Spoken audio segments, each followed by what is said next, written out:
Never know how much I love you. Never know how much I care. When you put your arms around me, I get a fever. Señoras y señores, buenas noches, bienvenidas, bienvenidos al tablero en Mega TV. Llegamos un poco tarde al tema del sorteo de las series para la Copa del Mundo que se llevará a cabo en el hemisferio norte, que ha tenido muchas repercusiones, sobre todo por la decisión de Gianni Infantino de otorgar una especie de premio de la paz, el primer premio de la paz FIFA a Donald Trump. Muchas organizaciones han salido a protestar que ello viola o lesiona la neutralidad política de la FIFA. Pero lo cierto es que los paraguayos estábamos pendientes de qué rivales tendría Paraguay y resulta ser que el partido debut de Paraguay será contra el team del equipo local, del crédito local, el equipo de los Estados Unidos. Eso, amigos, y voy a girar de cámara, generó muchísimas repercusiones, entre ellas el de uno de los espacios más queribles de la televisión satírica norteamericana, el legendario programa Saturday Night Live, donde partieron tantísimas estrellas de la gran pantalla cinematográfica. De esta manera se habló del tema Paraguay versus Estados Unidos en Saturday Night Live. The World Cup draw was held Friday, and Team USA will first face Paraguay. The U.S. team is heavily favored to beat Paraguay with the help of their star players, Ice.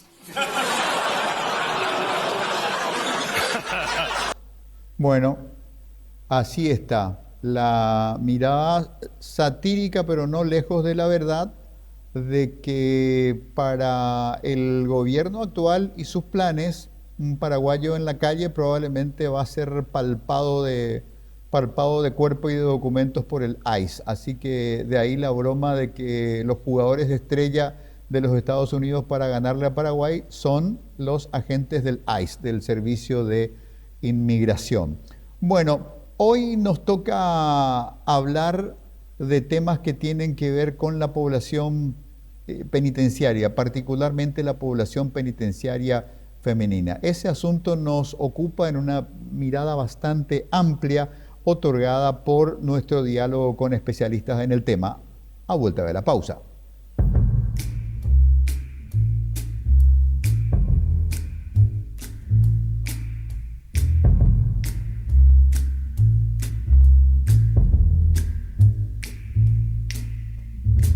Never know how much I love you. Never know how much I care. When you put your arms around me, I get a fever that's so hard to bear. You give me fever.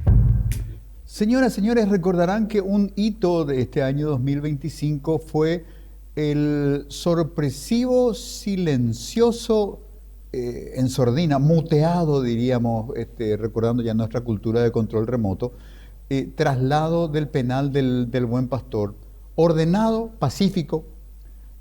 Siempre que hay situaciones carcelarias, muchos presos a veces protestan, muchas personas privadas de libertad, muchas PPLs disputan su traslado porque eso significa que también tiene que mover su mundo familiar y otro que hacer, y suele haber fricciones. En este caso fue un traslado pactado, silencioso, tranquilo, un éxito operativo del Ministerio de Justicia, y quedó de repente vacío, lleno de silencio, lleno de fantasmas del pasado, el antiguo penal del Buen Pastor en la convergencia de la avenida Mariscal López y la avenida Choferes del Chaco.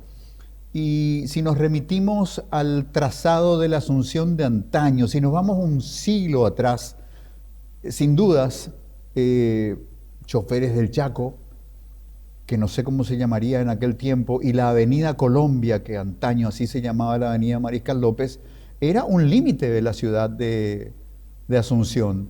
Por eso las villas de residencia estaban como 1 kilómetro más yendo hacia San Lorenzo, y ahí estaba la Villa Aurelia, por ejemplo, de los Campos Cervera, porque ya era un espacio prácticamente rural o suburbano. El límite de Asunción, uno de los límites es el linde de lo que actualmente conocemos como las avenidas Choferes del Chaco y Mariscal López.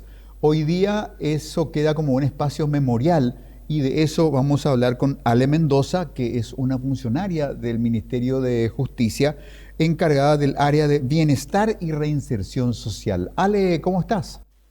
Quique, ¿cómo estás?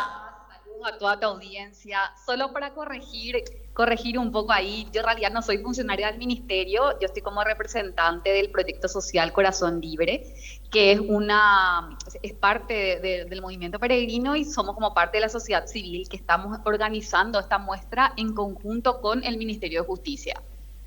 Bueno, hecha la aclaración, Ale, sin dudas el Penal del Buen Pastor es un espacio legendario de leyendas que rozan el folclore, el famoso caso de la persona a la que se le atribuye el asesinato de Mateo Gamarra, el de la polca compuesto Delfina Servín, luego los casos contemporáneos, la dramática huelga de hambre de Sara Rivas Croato, Sara Rivas Vasconcellos, más adelante las revueltas de Carmen Villalba, muchas cosas que han pasado al interior del penal del Buen Pastor, que hoy quiere convertirse en un espacio de memoria y reflexión, Ale. Así mismo, así mismo.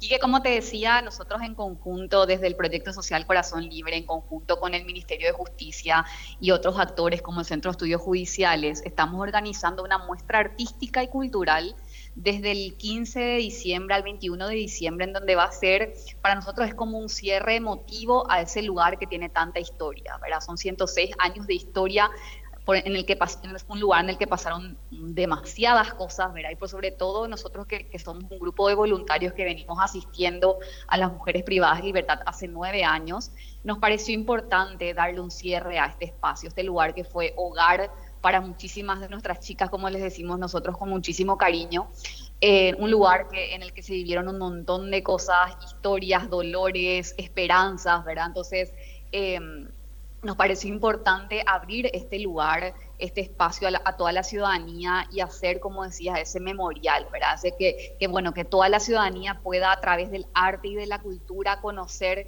qué se vivió ahí, qué pasó ahí, recorrer el penal, porque probablemente el ex penal, ¿verdad? Porque probablemente muchas personas no conocen, nunca fueron al Buen Pastor, ¿verdad? Entonces, bueno, por eso y en ese contexto, después del operativo del 6 de octubre, nos pareció importante cerrar el año con este cierre emotivo, que es esta muestra artística que estamos organizando en el Buen Pastor. Ale, 106 años de historia. Qué interesante sería trabajar sobre los registros estadísticos para saber las tendencias de las razones por las cuales muchas personas son privadas de su libertad. En el penal de Tacumbú, por ejemplo, me han dicho insistentemente que de muchos años a esta parte, 5 años, 10 años a esta parte, bien podríamos subir y sacar el cartel que dice cárcel de Tacumbú y poner hospital de adicciones, porque una característica constante, prácticamente 8 de cada 10, 9 de cada 10 personas que ingresan con adicciones y por adicciones. Es decir, la adicción a alguna droga pesada los lleva a delinquir, el delito los lleva a la cárcel, pero la constante transversal es la condición de persona enferma por adicciones a drogas pesadas. En tanto, en el Buen Pastor, la tendencia, no me consta la cuestión del consumo como disparador, pero sí muchas mujeres que están y han estado en la penitenciaría por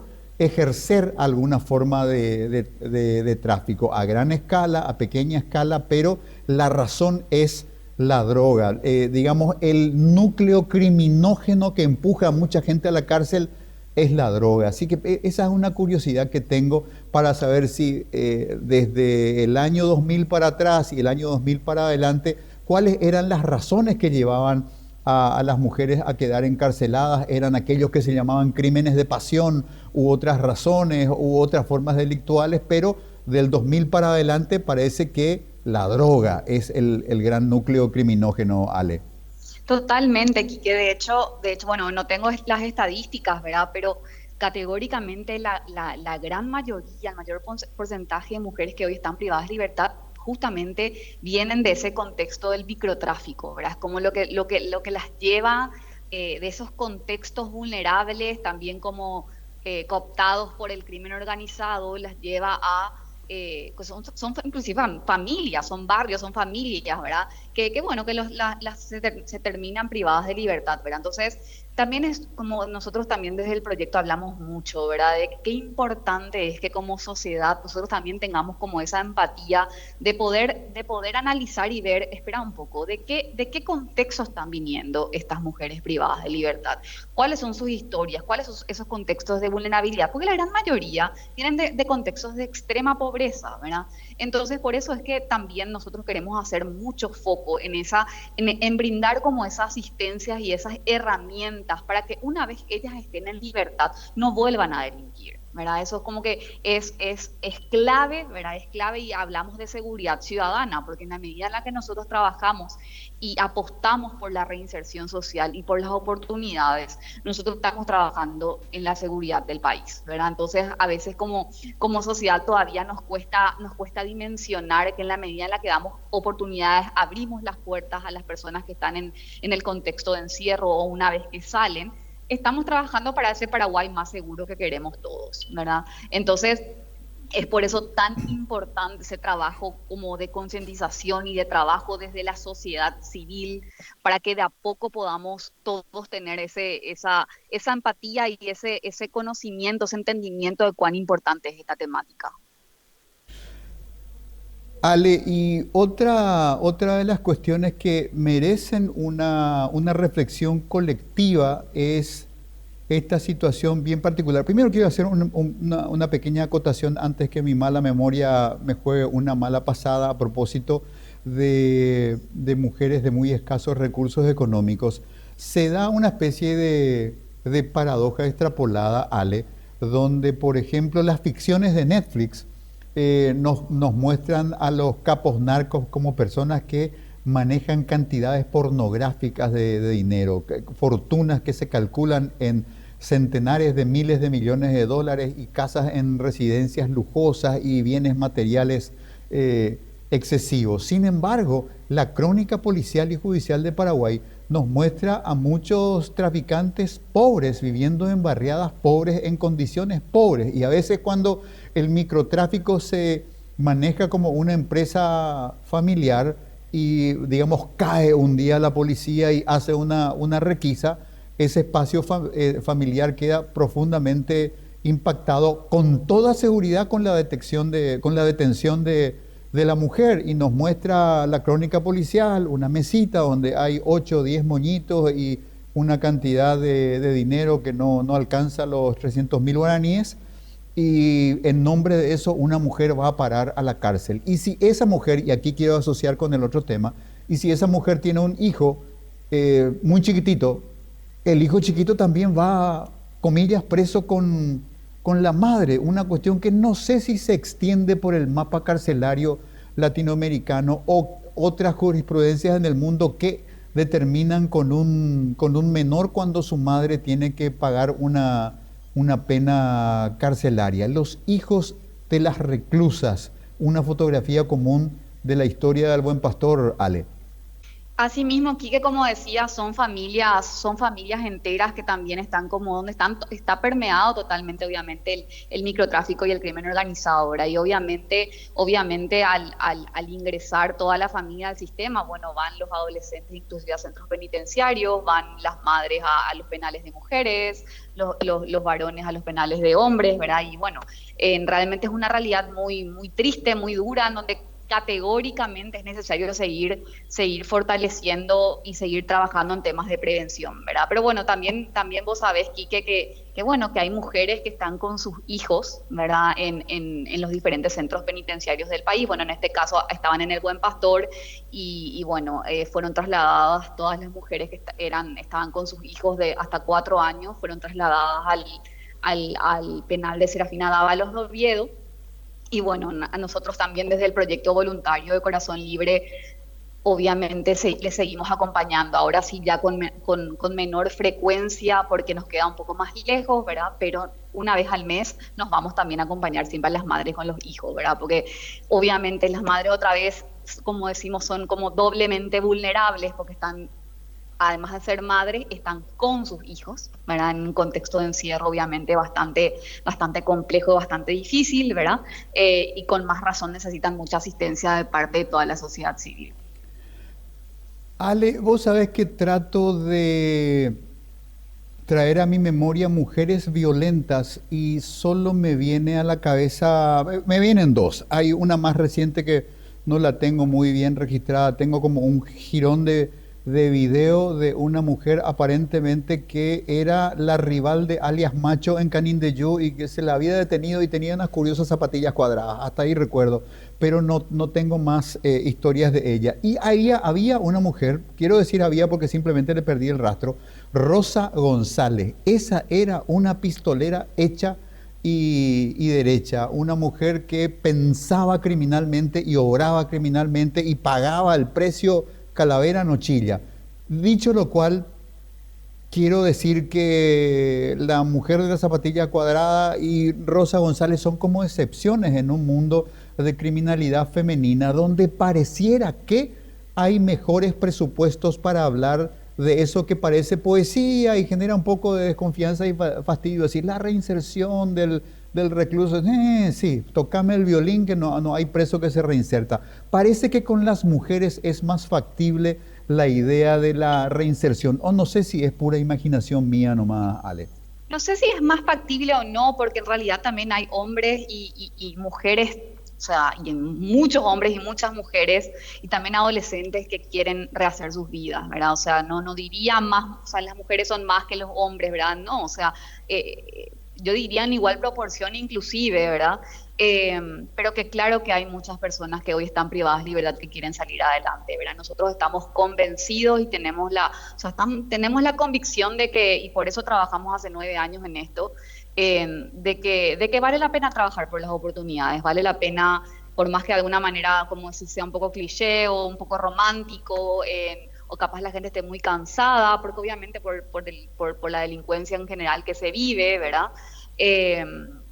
Pero realmente, o sea, nosotros estamos convencidos de que este es el camino, ¿verdad? El camino, obviamente, además de la prevención, es trabajar por esta población penitenciaria siempre bastante marginada, históricamente marginada, ¿verdad?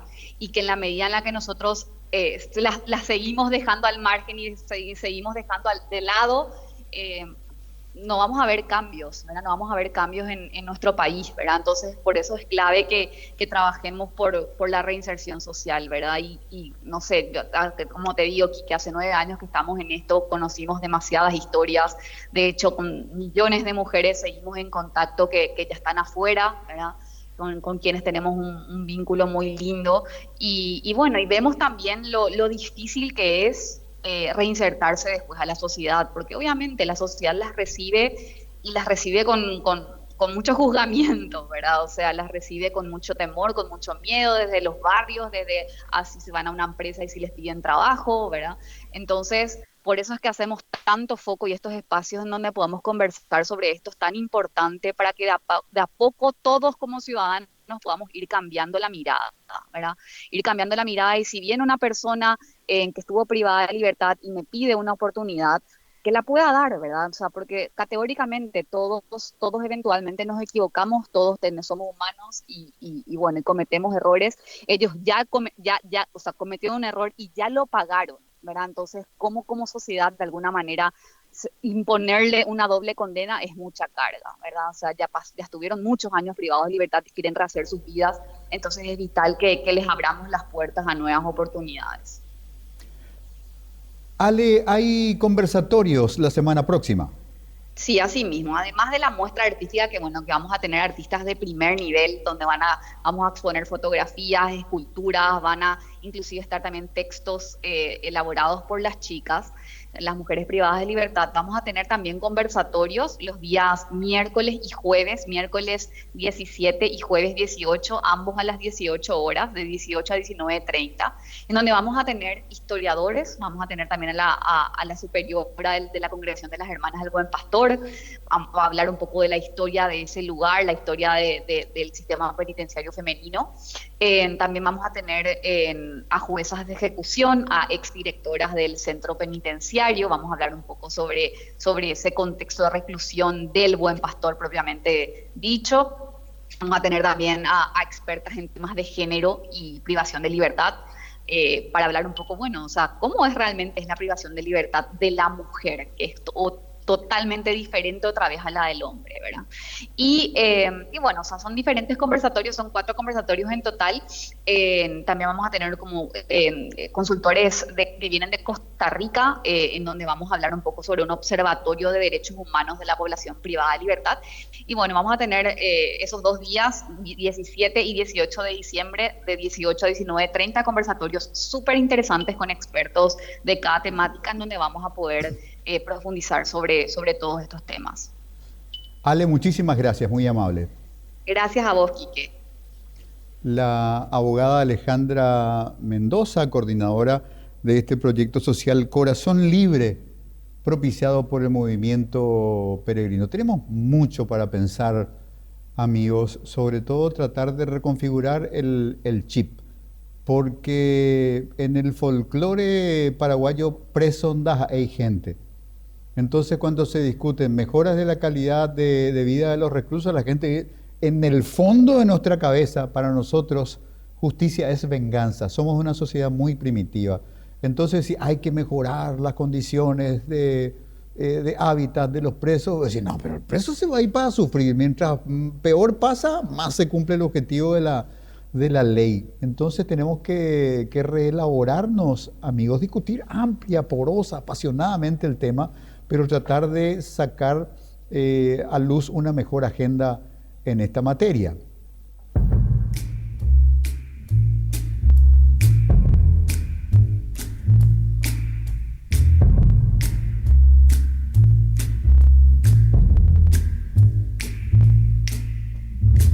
Never know how much, never know how much I love you, never know how much I care. When you put your arms around me, I get a fever that's so hard to bear. Señoras y señores, vamos a continuar esta conversación sobre mujeres privadas de libertad. Empezamos hablando con la abogada Alejandra Mendoza, que nos hablaba de convocarnos a la semana próxima para una jornada de escucha recíproca en una serie de conversatorios dentro del antiguo espacio del penal de mujeres del Buen Pastor, convertido hoy en un espacio museario. Y más allá de esta reflexión, o quizás de una mirada casi nostálgica de la Casa del Buen Pastor, de ser parte del paisaje urbano asunceno durante tantísimo tiempo, 106 años, decía la doctora Mendoza, vamos a tratar de hablar del mismo tema, ampliando el enfoque con la ayuda de la abogada Mirta Moragas, que ha caracterizado su línea de trabajo asociada a la problemática de la mujer. Abogada feminista, digamos, para tratar de lograr una síntesis. Doctora Moragas, ¿cómo está? Hola, un saludo a vos, Kika, a la audiencia también. Mujeres privadas de libertad, y particularmente en ese espacio que hoy fue trasladado a Emboscada, el penal del Buen Pastor, doctora Moragas. Tantas peculiaridades, digamos, por comparación casi espejada con los penales de varones. En Tacumbú, en los últimos 10 años, se vivió un rediseño estructural interno gerenciado por el crimen organizado. Las grandes bandas del crimen organizado se apoderaron, devoraron los espacios internos de las cárceles y obligaron a todos los reclusos a adherir a alguno de esos movimientos. Así que había reclusos del clan Rotela, aunque fuesen odontólogos o contadores que hicieron mal un cheque, o adherir al PCC o a una otra banda del crimen organizado. A mí no me consta que esa división de poderes y alineamientos hayan impactado al interior del penal del Buen Pastor, por ejemplo. Yo entiendo que no. Y en general yo creo que es interesante mirar esto también porque ciertamente la población penitenciaria de mujeres siempre ha sido históricamente muy pequeña en comparación a la población masculina. Y eso lo que ha hecho es también una falta de mirada particular del Estado. Entonces, y el control social, digamos, es diferente también. O sea, la forma en la que se manejan las cárceles de varones son realmente también muy diferentes a los que se han manejado el Buen Pastor u otras cárceles donde hay mujeres, ¿verdad? Entonces, también, digamos, hay un manejo diferente del Estado. Ojalá la gente se pueda acercar al Buen Pastor y mirar, o sea, la cárcel del Buen Pastor no tiene una estructura carcelaria como otras penitenciarías, porque no sé si igual se sabe esto, pero inicialmente era un hogar de monjas. O sea, tiene uno cuando las veces que la gente que hemos tenido la oportunidad de ir a ver, tiene otra estructura, tenía otra estructura. Entonces ahora probablemente se va a pasar a un nivel de estructura más carcelaria propiamente. Y después lo otro interesante de mirar es quién está en el Buen Pastor, digamos, si podemos hacer una comparación también. O sea, la mayoría de las mujeres que hoy están privadas de libertad en Paraguay están por hechos punibles vinculados al narcomenudeo o a el tráfico en pequeña escala, digamos, o sea, las cadenas más bajas del tráfico o el microtráfico, digamos, son las mujeres que están en el Buen Pastor. Entonces, ahí también hay toda una pregunta que se abre también, y mucho se habla de la criminalización de la pobreza. O sea, no son criminales así como de los niveles que solemos ver en todos estos operativos en las cárceles masculinas, sino estamos hablando de quienes son el eslabón más débil de una cadena y que terminan mucho más criminalizadas, incluso proporcionalmente, que quienes están en la parte de arriba de esa estructura. Ahora, en estos días ustedes justamente creo que conversaron con Marcet, o sea, la gente que está en las grandes estructuras está muy libre y la parte inferior, digamos, de esa estructura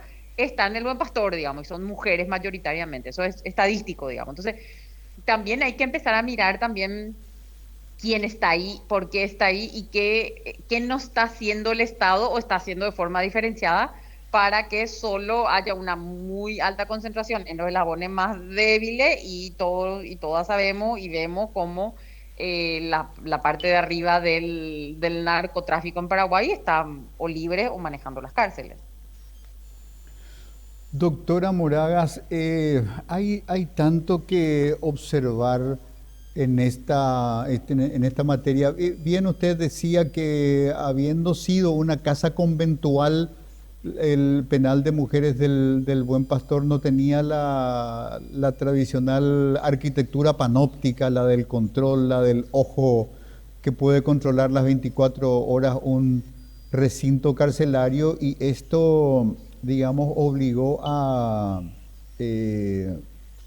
ir conformando el funcionamiento interno de ese penal en particular de una manera diferente. Y quería poner una adenda a la observación que hacía inicialmente de que aparentemente las bandas del crimen organizado no lograron operar dentro de las cárceles de mujeres. Pero ahí donde hay mixturas en las regiones, lamento no tener datos más precisos, pero recuerdo que hubo una reyerta entre bandas, entre el Clan Rotela y el PCC. Pongámosle que sucedió en Itapúa, y el saldo fue desfavorable para uno de los sectores que tuvo más muertos. Entonces, ese sector perjudicado operó en el penal de Misiones, y en el penal de Misiones hubo un asesinato entre mujeres vinculadas a unas y otras bandas. Pongámosle que mujeres del PCC mataron a mujeres del Clan Rotela. Ahí sí hay militancias, pero parece que es un efecto de contagio por los esquemas que operan y controlan esos recintos penitenciarios regionales. Vos sabés que te agradezco este ejemplo porque muestra algo que hay muchas investigaciones en la región sobre justamente cuál es la vinculación de las mujeres con las redes del narcotráfico y esa sobrerepresentación en las cárceles. Y lo que dicen las investigaciones es que las mujeres suelen entrar a estas a estas cadenas de tráfico por solidaridad o por estar en pareja o por ser familiar con algún hombre que es parte de ese esquema. ¿Con qué idea? Con la idea de que eventualmente, llegado el caso, ellas van a ser protegidas por estos hombres. Y en muchos casos lo que pasa es que justamente lo contrario, o sea, si alguien tiene que caer, caen ellas. Entonces, este ejemplo que vos das es una muestra de eso. O sea, lo que hay es responden a una cadena donde quienes toman las decisiones son otros y ellas ejecutan determinado plan. Entonces, también creo que en Paraguay deberíamos mirar esto también con relación a cuál es el nivel realmente de, o sea, son como ejecutoras de un plan de cuya decisión no participan, ¿verdad? Para mí, no quiero hacer ningún juicio oral, pero para mí también es muy interesante mirar la situación de la pareja de Marcet, o sea, qué es lo que tiene el Estado paraguayo contra ella y cuál es realmente su situación. O sea, yo he visto muchas veces que mujeres han estado vinculadas a procesos más que nada por esa relación con una persona y no necesariamente se ha investigado cuál es la vinculación directa de esas mujeres. Entonces creo que también, y esto es muy también de género en el sentido de se asume que, o sea, a veces pasa que se asume que porque una es la pareja de uno ya sabe todo y participa, o a veces se asume, puede que incorrectamente, no digo que este sea necesariamente el caso, pero se asume incorrectamente que una tiene más o menos poder del que realmente tiene. Entonces, esa mirada de las mujeres como accesorios o acompañantes solamente a veces impide incluso investigar mejor las responsabilidades individuales y eso después se traslada en la cárcel. O sea, ahora el ejemplo que vos das es muy interesante en ese sentido. O sea, ¿por qué? Porque nadie estaba esperando que terminen siendo un tema entre las mujeres de esos grupos. Entonces, se ve cómo hay aristas que el Estado no está pensando, ni tocando, ni investigando, ni previendo. Entonces, por ahí terminan ocurriendo las cosas.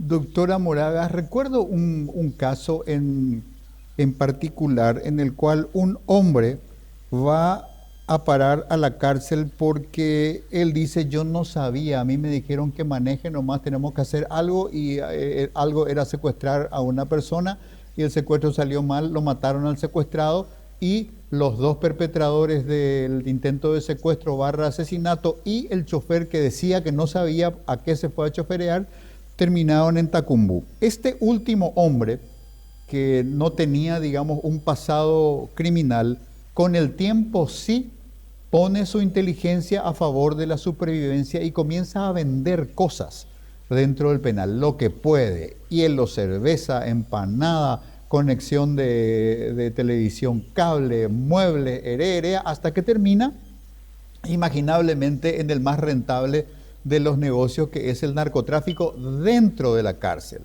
Bueno, este hombre, no sé si como en la continuación de una relación previa, tenía una esposa que también, que ya directamente va a la cárcel del Buen Pastor por narcotráfico. Entonces había una familia completa que estaba institucionalizada. El marido en Tacumbú, la esposa en el Buen Pastor y ambos con un hijo que también quedó como con un internito del Buen Pastor.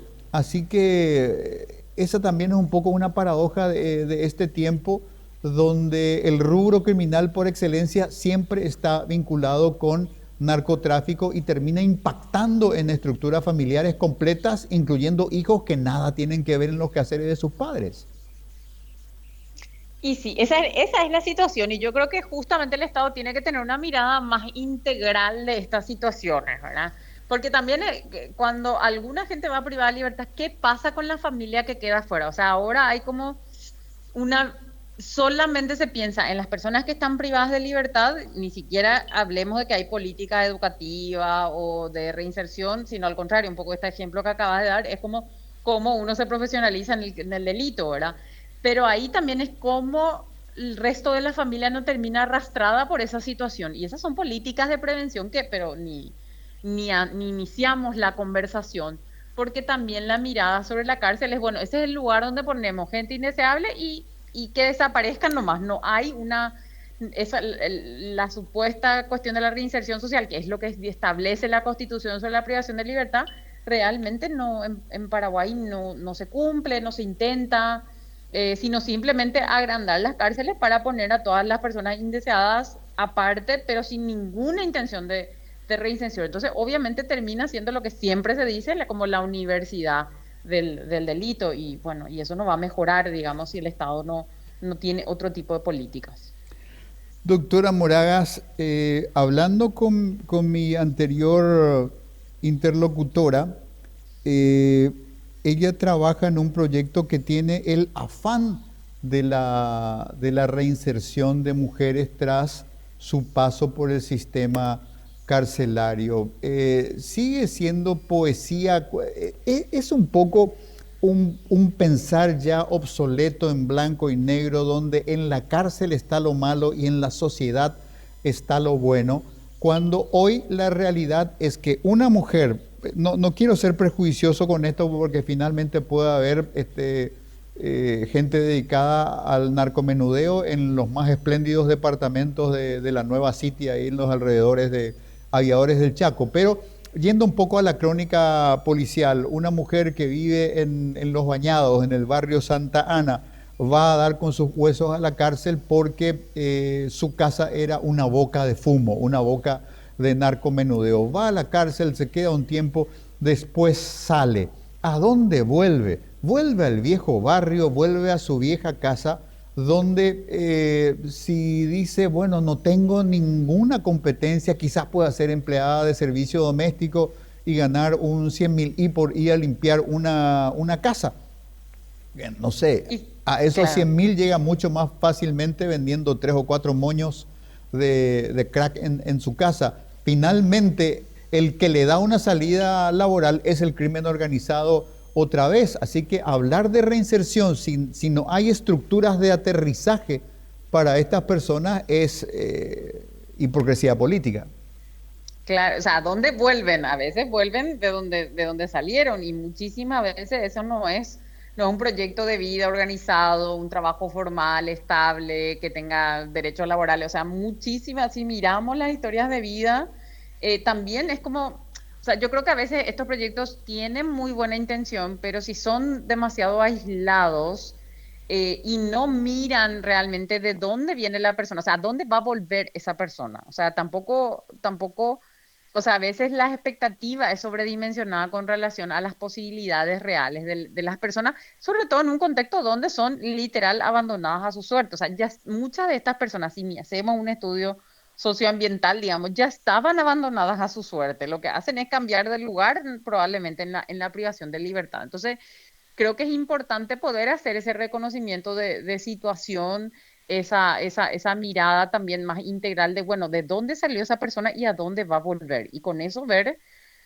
qué se puede hacer para que no termine siendo o meramente testimonial o meramente aspiracional. Y también es verdad que no tenemos, o sea, ¿qué proyecto de vida puede una persona que no tiene ninguna oportunidad educativa o ninguna oportunidad laboral real? O sea, nadie, o sea, y eso creo que tenemos que ser muy honestos, ¿verdad?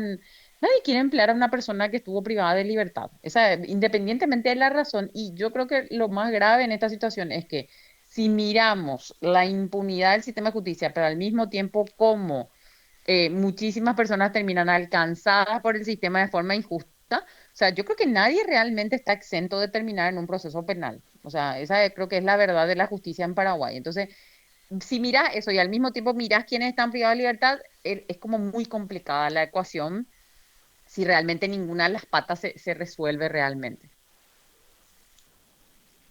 Último, en este año se volvió a discutir con intensidad la vigencia de juzgados especializados en materia de violencia contra las mujeres. Encapsuladamente, juzgados especializados en violencia contra las mujeres y no, digamos, en mujeres en problemas con la justicia at large, a lo largo. Cambia, ¿qué es lo que tiene que cambiar? Tenemos que imaginar que ese es un fuero femenino, juezas, secretarias, en fin, un universo femenino que genera una cuerda transversal a través de la cual la mirada en general sistémica favorece al servicio de justicia o estoy achicando un poco una idea que es más rica?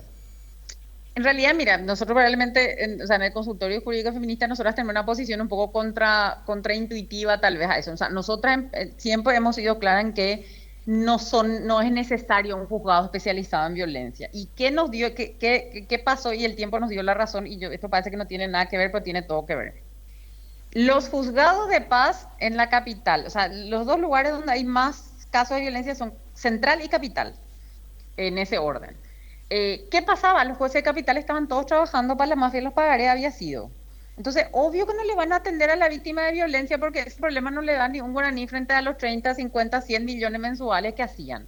Entonces, cuando cae la mafia, los pagarés y caen estos jueces y juezas de paz, muchas cosas empiezan a tener sentido. Entonces, la idea de están sobrepasados, no pueden ocuparse, necesitamos juegos especializados para nosotras ya no era verdad antes de la mafia de los pagarés. Pero la mafia de los pagarés a nosotras nos reafirma en nuestra idea de que hay maneras más sencillas de mejorar el acceso a la justicia. Y yo quiero recordar que en el año 2000, cuando se estableció la ley 1600 y se le dio la potestad a los juzgados de paz, ¿por qué se les dio? Se les dio porque hay en todo el país. Entonces, si vos ya tenés juzgados en todo el país, juzgados de paz que tienen esa potestad, desde nuestro punto de vista, en todo caso, y esto nosotros lo hemos conversado con jueces y juezas de paz, se pueden generar secretarías especializadas en los juzgados de paz que trabajen exclusivamente en esos casos, y eso no necesita ni una ley, necesita una acordada de la Corte.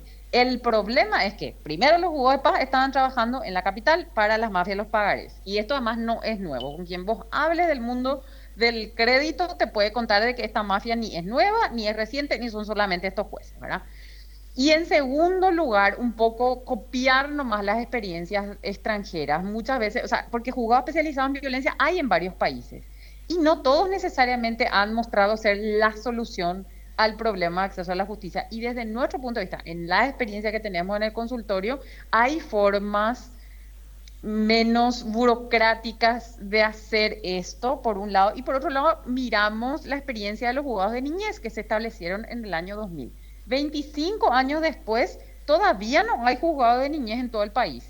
Entonces, nosotros estamos muy seguras que es lo mismo que le va a pasar a los juzgados especializados de violencia. Vamos a estar hablando dentro de 25 años y no va a haber todavía, porque no hay voluntad política que se traduce en presupuesto. Entonces, nuestra mirada sobre esto es más que tener algo especializado, es con los recursos que hay, mejorando la efectividad y sobre todo trabajando en serio, porque había sido eso, los jueces y juezas de paz de Asunción estaban trabajando para estas empresas de cobranza, que empiecen a trabajar en serio, y muchas cosas pueden mejorar, pero todo finalmente es, por un lado, voluntad política, en segundo lugar, una cuestión cultural de la importancia del tema, y en tercer lugar es presupuesto. O sea, sin presupuesto no se puede hacer nada, y tanto no van a funcionar o estos juzgados especializados, y tampoco van a funcionar, digamos, esto que nosotros proponemos, que es un poco más modesto en el sentido de tener secretaría especializada en los juzgados de paz que ya existen, ¿verdad?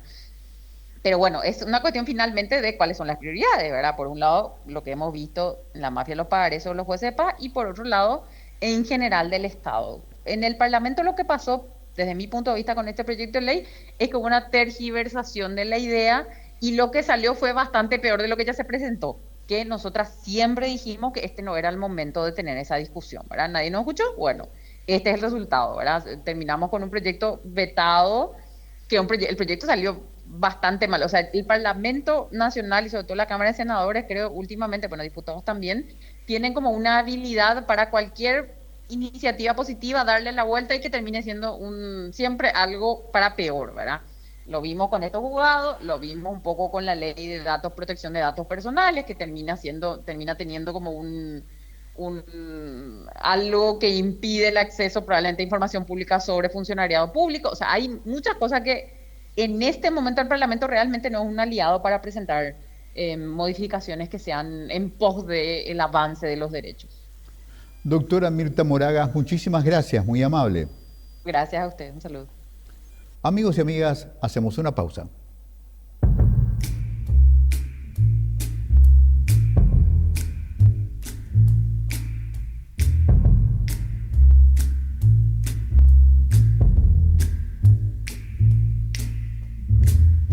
never know how much I love you.